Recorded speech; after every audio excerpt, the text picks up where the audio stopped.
En esta sesión vamos a dar algunas pistas, algunas pinceladas para poder disfrutar mucho más de ese concierto que es el verdadero núcleo de estas sesiones del tercer curso de música española de León, un concierto conformado por repertorio de Bretón y de Serrano.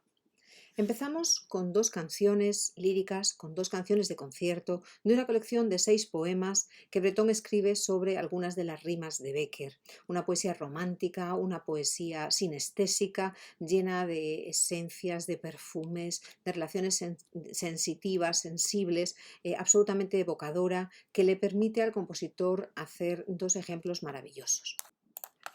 Empezamos por la quinta de esas 6 canciones, Cuando entre la sombra oscura. Cuando entre la sombra oscura es un poema escrito en los versos de octavilla aguda, 2 pareados y una redondilla, y 3 estrofas. En esas 3 estrofas el yo poético revela a la amada la pregunta siempre en los 3 versos finales, en cada una de las estrofas,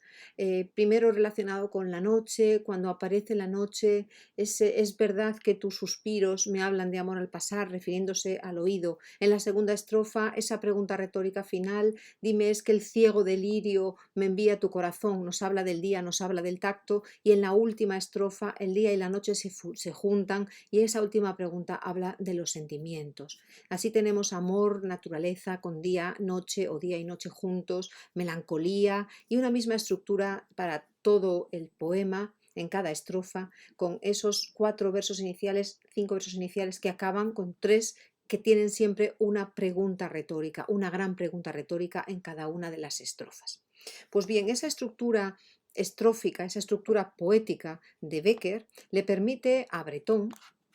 organizar el poema de manera, la canción, en una introducción pianística y 2 estructuras siempre repetidas. La primera parte, que se correspondería con la descripción de los primeros 5 versos en modo menor, en sol menor, y la segunda en modo mayor, con un carácter muchísimo más lírico, con arpegios en el piano, con estructuras en tresillos, casi diríamos con perfumes impresionistas y con una pregunta que siempre acaba sobre el re, la nota 5 de la escala. Esto se repetirá 3 veces, como corresponde a la propia estructura del poema, que es lo que le confiere la forma a la canción. La segunda canción que escucharemos es la cuarta de esas 6 canciones sobre poemas de Bécquer que Bretón escribe en 1887. Se titula Cuando en la noche te envuelven. El poeta Bécquer escribe una estructura de romance, también dicha desde el yo poético, que combina los versos de 8 sílabas habituales de la estructura estrófica de romance, los versos pares que riman en asonante y los versos impares quedan libres. A cada estrofa de romance de 8 versos se le añade un grupo de 4 versos pentasílabos propios de la lírica tradicional española, que son el esquema que se repite a modo de estribillo. Solo son 2 estrofas con esos 8 versos de romance y 4 versos pentasílabos que cierran el poema, que funcionan además con una estructura repetida, generando de alguna forma una estructura de canción. Es el amante el que se lamenta de no poder estar escuchando los latidos del corazón de la amada o leyendo el pensamiento de la amada.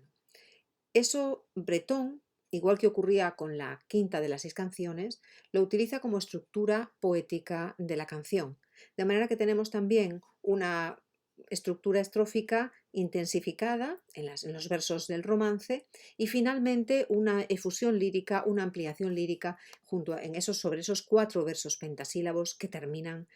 cada estrofa. Se trata de un repertorio que conoce bien el repertorio europeo, de hecho aquí vemos elementos motívicos que nos recuerdan a Schubert, pero que también están muy próximos al mundo francés. Pensemos que Breton escribe esto en 1887, un hombre que conoce y que está absolutamente al día de lo que está sucediendo en Europa. Hemos hablado ya en la sesión anterior de su intención de no solamente vivir en Italia, esa ampliación de estudios, sino de trasladarse a Viena y a París. Por tanto, conoce muy bien el mundo, el repertorio internacional, conoce muy bien la chanson que se está haciendo en Francia también, y esa delicadeza, esa estructura pianística que dialoga, un piano que dialoga con la voz, un piano que adelanta motivos, un piano que repite motivos, motivos, por ejemplo, que están en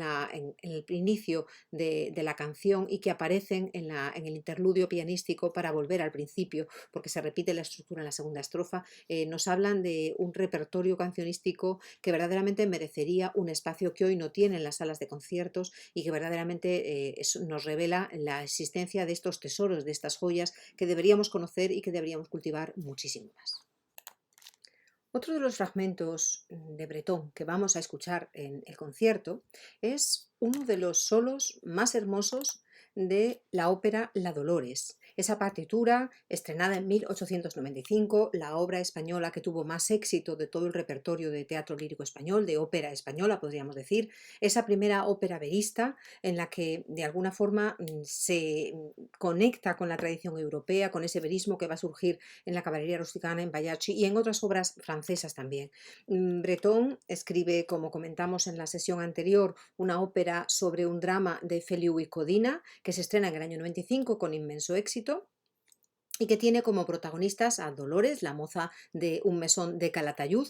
sobre la cual se cierne una perniciosa copla que la ofende, que la infama, y el hombre que se va a enamorar de ella y que la va a defender, el único hombre con el necesario amor como para sacrificarse y defenderla, es Lázaro. Lázaro, que es un joven seminarista que está apasionado por Dolores secretamente porque él está en el seminario formándose para ser sacerdote. En el segundo acto, disgustado por no poder reconocer su amor, debatiéndose entre su amor sagrado por el Señor y su amor profano por Dolores, que crece cada vez más fuerte y que se abre paso cada vez más apasionadamente en su alma, estalla en este solo maravilloso que el propio Bretón titula como Madrigal henchido de amor santo. Estamos en el segundo acto y ya hemos visto cómo Dolores se deja cortejar de una manera un tanto ingenua por Patricio, el rico del lugar, por el sargento Rojas, un andaluz fanfarrón cómico que también la pretende, y sobre todo por la aparición de Melchor, Melchor que era su antiguo amante, que reaparece para confesarle que se va a casar con otra, que se va a casar con una mujer rica, pero que quiere seguir manteniendo una relación con Dolores. Dolores busca a alguien que la defienda, ni Patricio ni Rojas lo hacen, y será Lázaro el que poco a poco, abriendo en su espacio interior, entendiendo el amor que tiene por Dolores, decida reconocer ese amor, manifestárselo a Dolores y al final, bueno, pues vengar de alguna forma la honra de Dolores asesinando a Melchor cuando éste acuda por la noche a infamarla de nuevo, a violarla prácticamente al mesón de Gaspar. Como digo, estamos en el segundo acto, en este solo. Lo que hace Breton es adaptar el drama de Feliu y Codina y para este caso concreto escoge una estrofa de Silva en la que se mezclan los versos de 7 y 5 sílabas. Sonoramente es un número de una belleza melódica inmensa que tiene un gran parecido con uno de los fragmentos solistas de Los pescadores de perlas, esa ópera francesa que revela también el conocimiento del repertorio que tiene Breton. Ambos fragmentos, el solo de Los pescadores de perlas y Henchido de amor santo, están escritos para tenor en mi bemol mayor y realmente mantienen una comunidad de sonoridad orquestal, de estructura melódica, el inicio melódico, el incipit melódico es muy parecido y revelan también una sofisticación y una exquisita escritura por parte de Breton. Los dos siguientes números también son de Tomás Bretón, pero de una obra muy diversa, del sainete maravilloso que estrena en 1894, un año antes que La Dolores, que es La verbena de la paloma, ese sainete madrileño que Bretón escribe sobre un texto chispeante, genial, de Ricardo de la Vega, el gran sainetero madrileño. Realmente la partitura de la Verbena de la Paloma es una joya en sí misma, es un tesoro al que no falta ni sobra nada. Realmente tenemos tres cuadros, los dos primeros tienen música, el tercero es un cuadro teatral como era característico del sainete, de hecho la obra termina con texto hablado y con la repetición en algunas ocasiones como licencia al público de las seguidillas por ser la Virgen de la Paloma, las seguidillas corales que aparecen en el primer cuadro. En este concierto vamos a escuchar dos números. Por una parte, el piano va a tocar el preludio del sainete. El preludio es un fragmento para orquesta sola que el compositor escribe una vez terminada la partitura, donde reúne algunos de los motivos más significativos de la obra. En este caso,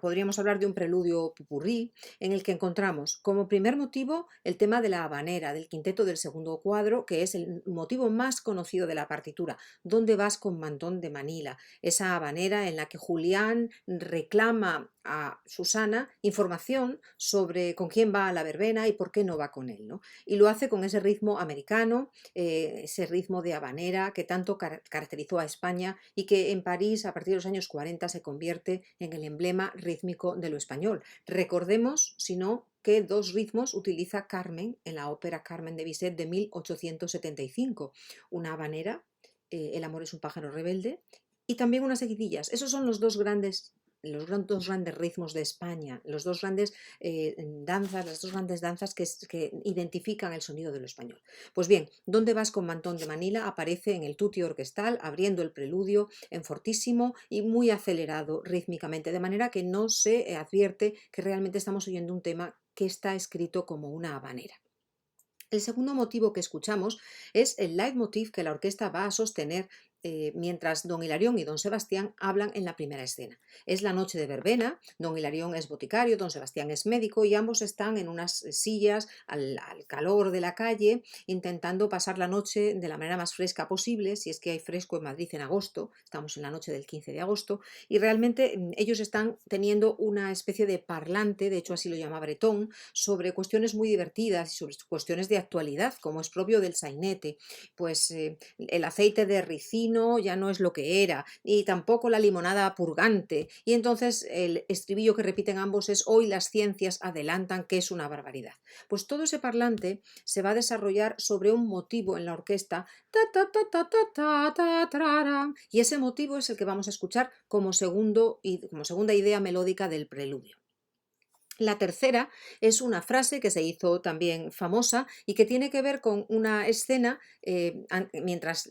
Casta y Susana están esperando en el segundo acto en el balcón de su casa con la tía Antonia, que es la que las cuida y la que actúa como Celestina para que las sobrinas se casen, vamos a decir, con un hombre que tenga posibles. Están esperando la llegada de don Hilarión, del boticario, pues escuchan la mazurca, escuchan la música de la soleá y la tía Antonia se pone muy contenta, empieza a gritar a la cantadora, que sí señor y ole ole y que viva la madre que te parió, y entonces las dos le dicen esta noche tía Antonia se pone usted mala, pues ese motivo de esta noche tía Antonia se pone usted mala y cuando venga el señor boticario la mete en la cama. Bueno, pues ese es el motivo que aparece en la orquesta. A partir de ahí escuchamos otro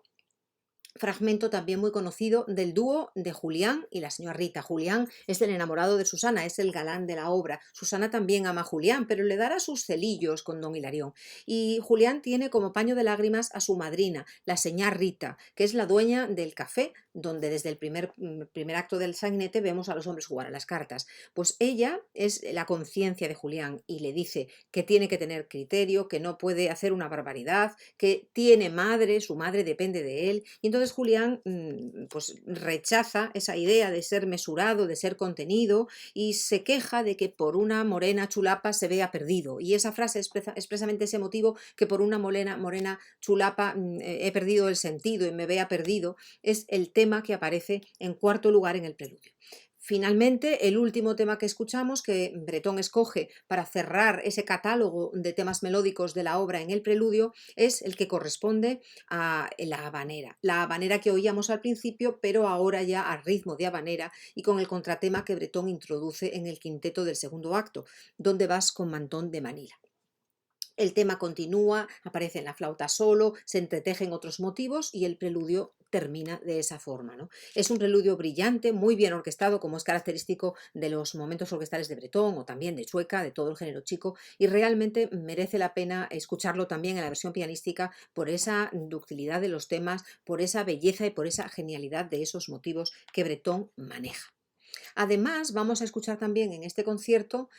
otro fragmento muy conocido de la obra, que es el chotis de Don Hilarión. Don Hilarión, el boticario, como digo, un hombre maduro, un vejete, como dirían los antiguos autores de teatro español, un vejete que todavía se siente galán y que decide pasar la noche pues echando una cana al aire, ¿no? Con aquellas dos jóvenes, Casta y Susana, por supuesto con la tía Antonia también, que va en el paquete, pero ir con ellas a la verbena, llevarlas a la verbena, agasajarlas, sacar para ellas los mantones de Manila del Monte de Piedad, de la Casa de Empeños, y por eso, antes de ir a recogerlas, pues se acicala. Y este chotis revela cuál es su estado de ánimo, de alguna manera, ¿no? Él se siente todavía como un muchacho, no sabe cuál de las dos es la que más le quiere, no sabe si se va a quedar con alguna de ellas, sino con alguna que sea la que le quiere más, si le quieren por su dinero, dice él mismo en el texto. Es un número, está pensado para un cantante maduro, que no sea exagerado, un cantante lírico con demasiadas exigencias, pero que sí tiene que declamar muy bien el texto. Uno de los actores que realizó el personaje de Don Hilarión, sobre todo en las primeras versiones cinematográficas, en una grabada por Benito Perojo, fue Miguel Ligero. Miguel Ligero, que era un tenor cómico. Quizá la interpretación de Miguel Ligero, que pueden ustedes buscar en YouTube, ha marcado excesivamente la forma de interpretar este fragmento, este chotis de Don Hilarión, porque Miguel Ligero, que no era un cantante, vamos a decir como tal, pues en el momento en el que grabó el personaje, abusó quizá un poco de ciertos elementos histriónicos, exagerados, modulando la voz, haciendo voz de viejecito y otra serie de cosas, ¿no? Realmente Bretón lo piensa para un cantante o bien un tenor o bien un barítono, porque su tesitura es bastante central, donde el texto se entienda, donde sí, evidentemente, el texto esté acompañado de las necesarias inflexiones teatrales, pero sin esa exageración, sin esa caricatura, que como digo, obligó muchos años a hacer el personaje imitando las formas de Miguel Ligero. Creo que hoy en día ya estamos superando ese momento. Miguel Ligero, como digo, es un personaje a tener en cuenta, pero no debe marcarnos la manera en enfocar el personaje de Don Hilario. Por tanto, disfrutaremos también de ese chotis de Don Hilario.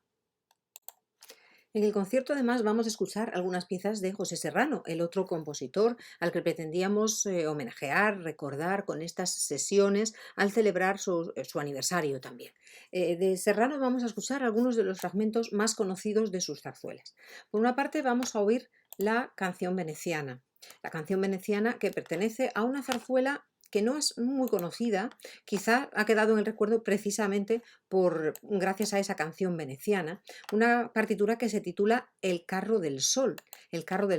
que se estrena en el Gran Teatro de Madrid en julio de 1911. Es una zarzuela en un acto, como es el modelo más habitual de Serrano, que está puesta en música por el maestro valenciano sobre un libreto de un compatriota, Maximiliano Tous. La obra combina elementos de la zarzuela, elementos de sonoridad española con elementos de la opereta. De hecho, tenemos varios números y la historia pues, nos revela a un grupo de personajes que viven en el Perelló. Recordemos que el Perelló, un espacio que está cerca del lago de la Albufera de Valencia, era el lugar donde José Serrano veraneó.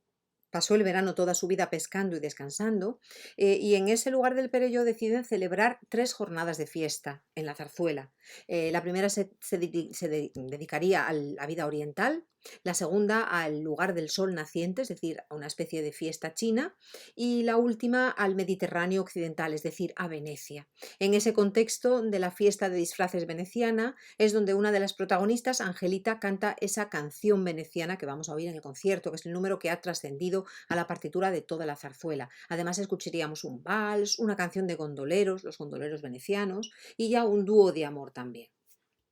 La obra se titula El carro del sol porque termina con la construcción de un carro del sol, con una especie de carroza que representa al sol y que van a acudir desde el Perelló a Valencia para una batalla de flores. El fragmento, El carro del sol, la canción veneciana, consta de una estructura típica de los solos zarzuelísticos de las canciones de Serrano. Introducción orquestal, en este caso pianística, y después una primera sección estrófica en modo menor y una segunda sección que funciona a modo de estribillo en modo mayor. Realmente, si nos fijamos en la canción veneciana, vamos a escuchar primero una sección en mi menor, que es el tono también de la estrofa. He dicho que la estrofa siempre es en modo menor y luego se produce una modulación al modo mayor, que suele ser el homónimo mayor, es decir, empezamos en mi menor y en la estrofa va a estar en mi mayor, y que realmente gracias a los pequeños esquemas motívicos o las pequeñas células motívicas y a las estructuras armónicas podría parecer una pieza con cierto carácter pintoresco orientalista, incluso del sur de España. Suena eso, a un mundo oriental, a un mundo pintoresco, realmente no suena excesivamente veneciano, pero tampoco lo son las canciones napolitanas que cantan hoy los gondoleros. En realidad son canciones de Nápoles que por otra parte tienen ritmo de habanera, si lo piensan, desde O Sole Mio a otras tantas, ¿no? Cuando uno visita Venecia cantan canciones napolitanas en Venecia y además esas canciones napolitanas están escritas muchas a ritmo de habanera, vuelvo a repetirlo, ¿no? Por tanto, es un pretexto que Serrano se permite para exponernos esta melodía maravillosa. Aquí vemos un trocito del inicio y esta melodía, curiosamente, es una de aquellas melodías, de aquellas canciones que Serrano escribía cuando llegó a Madrid, necesitado de dinero para ampliar sus estudios después de haber estudiado con Giner en Valencia, ampliar sus estudios en el Conservatorio de la mano de Emilio Serrano y Ruiz, profesor de composición en el Conservatorio de Madrid. Pues bien, esta hermosísima canción la vendió por 25 pesetas y tuvo que escuchar que esta canción no valía ni los 5 duros que se le pagaban por ella. Después la reutilizó como obra propia suya que es, la introdujo en esta zarzuela del Carro del Sol y se ha convertido en un número de los más conocidos de la zarzuela del siglo XX. El siguiente fragmento que escucharemos en el concierto es otro de los hits, diríamos hoy, del maestro Serrano, de José Serrano, de una de sus partituras más conocidas ya de su etapa final. Estoy hablando de la Canción del Olvido. La Canción del Olvido es una de las zarzuelas que más éxito ha obtenido en la historia, sobre todo en el siglo XX. Se estrenó en el año 16 en el Teatro Lírico de Valencia y posteriormente en el año 18 en el Teatro de la Zarzuela de Madrid. Serrano ya era un compositor consagrado y fue visitado en su casa madrileña por una pareja de jóvenes escritores, entonces Federico Romero y Guillermo Fernández Shaw. Llamaron a la puerta, le abrió el servicio y ambos solicitaron ver al maestro Serrano. El servicio les dijo que el maestro no tenía tiempo, que no les podía recibir, pero cuando dijeron, bueno, pues le dejamos este texto por si el maestro Serrano tuviera a bien revisarlo para ponerlo en música, y Serrano escuchó Fernández Shaw, que es un apellido de una familia fundamental para el teatro español del siglo XX, se interesó por ello, salió de su cuarto donde estaba componiendo y aceptó leer el texto. Y así nació la Canción del Olvido. Se pusieron a trabajar y juntos estrenaron esta partitura que está llena de fragmentos muy conocidos. El que vamos a escuchar esta tarde, que es la canción de Marinela, es verdaderamente la Canción del Olvido. La canción que la protagonista, la soprano, que es la princesa Rosina, la acción tiene lugar en un Nápoles imaginario a finales del siglo XVIII, la canción que la princesa Rosina canta al capitán Leonello, el bravo, el Miles Gloriosus, que es el galán que ella quiere enamorar. Es un don Juan que va de flor en flor y que también tiene como objetivo, ha llegado a Nápoles con el objetivo de enamorar a la cortesana Flora. Al final será el amor verdadero que sienta, que despierte en su corazón la princesa Rosina, la que consiga apartarle de esa vida de picaflor y convertir ese amor en un amor definitivo. Pues bien, la princesa entona esta canción del olvido, esta canción de Marinela, que será uno de los elementos importantes en la obra y de hecho es el fragmento que da título a la propia zarzuela, la Canción del Olvido, que no se iba a llamar así en principio. La obra está llena de anécdotas. De hecho, cuando se estrena en Madrid en el año 18, dada la popularidad que adquieren algunos de sus números, esta canción de Marinela, pero también la canción de Leonello junto al Puente de la Peña o la propia, el coro Soldado de Nápoles, ¿no? El fragmento de Soldado de Nápoles, que vas a la guerra, pues como entonces empezaba a estallar una pandemia, nosotros hemos vivido una hace poco, la pandemia de la gripe mal llamada española, de los años 18 al 20, pues a la gripe se le llegó a llamar el soldado de Nápoles, ¿no? Porque estaba en todas partes y era mucho más maligna. Con lo cual, bueno, pues hay mucha relación. La obra estuvo muy presente y, como ocurre muchas veces con esos grandes éxitos, marca de alguna manera también la estructura vital de aquellos hombres de 1918. La canción de Marinella tiene la misma estructura que tenía, como comentamos hace un momento, el fragmento del Carro del Sol, la canción veneciana. Tiene una estrofa en modo menor y tiene un estribillo en modo mayor. Fíjense en la belleza melódica, fíjense en la manera de acompañar en las armonías, y recordará muchísimo el mundo de la Francia fin secular y también el mundo de Puccini. De hecho, siempre se han establecido relaciones entre la manera de hacer del maestro Serrano y del propio compositor de Lucca, de Puccini. Su belleza, como digo, motívica, su fluidez melódica, la manera que tiene de fijar en nuestra memoria esas melodías hermosísimas, tiene mucho que ver con los modos de proceder y con los oficios compositivos del compositor de Lucca. Y este maravilloso concierto, lleno de tesoros de Bretón y de Serrano, nos ofrece como broche de oro dos fragmentos de la última obra estrenada en vida por el maestro Serrano, su zarzuela número 53, titulada La Dolorosa, estrenada en 1930. La Dolorosa es una zarzuela de costumbres aragonesas en 2 actos, el último de ellos en 3 cuadros. Como digo, su libro es de Juan José Lorente y se estrenó en el año 30 en el Teatro Apolo de Valencia, y un poquito después, unos meses después, en ese mismo año 30, en octubre ya, en el Teatro Victoria Eugenia de Madrid. Es una obra verista, es una obra dura, es una obra casi con tintes expresionistas desde el punto de vista del libreto. Es la historia, como comenté en la sesión anterior, de un fraile, el hermano Rafael, que es artista, que pinta y que está, vamos a decir, refugiado en el convento. Pero a ese convento acude una mujer reclamando la atención del hermano Rafael porque ha tenido un hijo, era su antiguo amante y ha tenido un hijo, y quiere que él